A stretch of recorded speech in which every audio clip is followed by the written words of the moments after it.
Yeah, David Dread of Steel Pulse, and I'm saying hail to Lion Voice because it's time that the lion have its voice, have its own story. Says I'm stepping out here. Hear me now. Yeah, the lion's voice. Raw. But I know what you're thinking. What is the topic today? If you clicked on this, you already saw. We're continuing the Rastafari man standard, but this time we're talking about Rastafari business. What do we mean by this? We mean that within this modern era, every Rastafari brethren need to be a businessman. What me say? Every Rastafari brethren in this era, we're not talking about where the elders them go through and, they pass the baton. We're talking about this era, and this means even if you're a farmer, you still have to be a businessman because you still have to market and sell your produce to make sure you're getting top dollar. So it's across the board.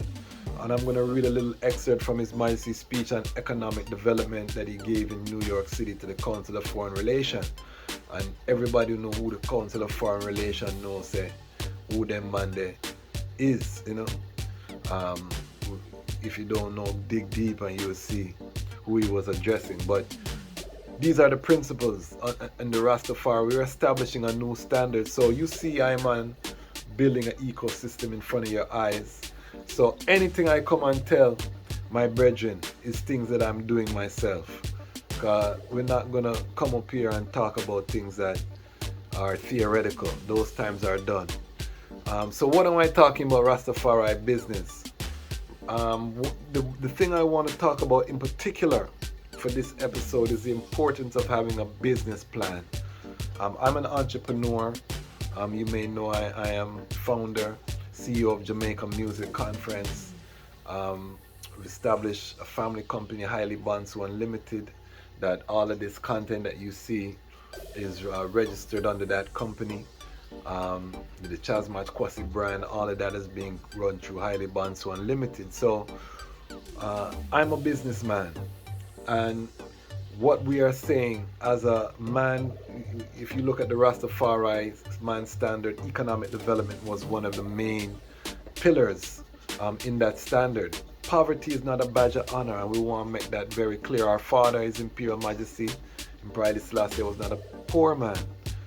I would argue that His Majesty shows us how a wealthy man can enter the kingdom of Zion, because it says it's easier for a camel to walk through the eyes of a needle than a rich man to enter into Zion. Remember, Yeshua showed us that. So His Majesty showed us now, come and show us, as a wealthy man, the weight, the responsibility.